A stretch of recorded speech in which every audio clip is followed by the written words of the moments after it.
In-depth report on Honor Flight, the program honoring some of our nation's oldest veterans. The national program has been flying World War II veterans to their memorials in Washington, D.C. since 2005. And this weekend, Madison became the newest Honor Flight hub, taking flight with 97 local veterans on board. Some of them were women, and among the veterans just beginning to share their stories are those women. More than 250,000 women served in the armed forces during World War II, and the night team's Angela Bettis learning a little more than 9,000 of them were from Wisconsin. I don't think some people knew women played such an integral part in World War II. And when you think about that, too, because of the disparity of the women to the men, you don't typically see a lot of women on honor flights, because honor flights are typically filled with those male veterans. But this weekend, nearly a dozen women gathered to be part of history, this time on the Badger Honor Flight's inaugural trip. While Rosie the Riveter went to work during World War II, Annette Howards, better known as Betty, was one of 20,000 women who joined the Marines. This is the before, 1944.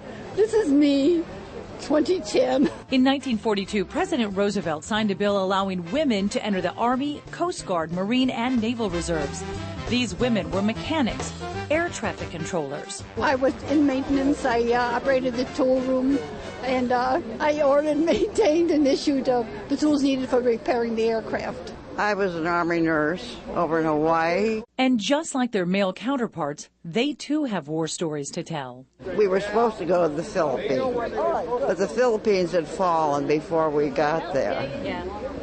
So then they sent us to Hawaii.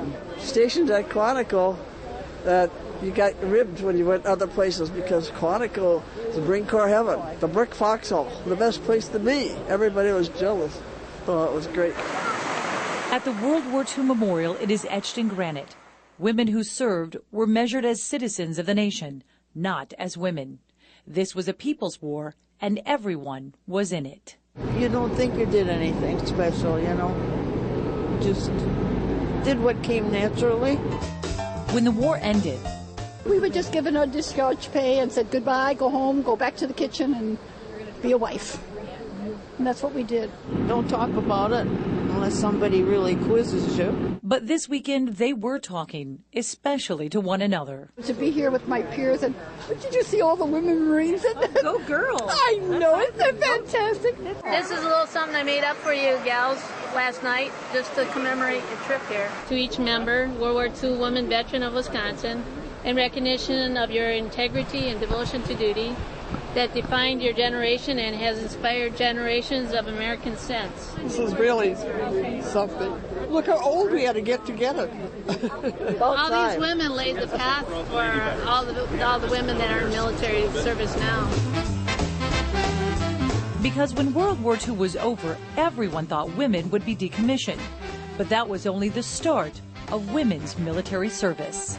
It just shows that we keep progressing as the years go by.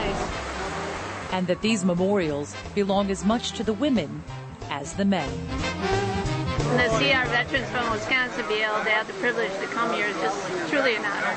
This is very emotional, and this is a once-in-a-lifetime experience. I don't have the words for it.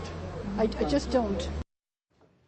Now, most families of World War II veterans will tell you that they don't just open up and start talking about their experiences. It's something that they keep very close to their heart. It's very difficult for them to talk about. But going there this weekend will have opened up a lot of those memories. And right now, even though they may not have been sharing them on Saturday, in the coming days, even up to the next week, may be willing to share or wanting to share or maybe even needing to share some of that information. So just be aware there might even be some mood swings in there, some happy, some sad, as these memories sort of come flooding back after Honor Flight. So important for all of us to get those memories, though, because you know, we're losing our World War II veterans.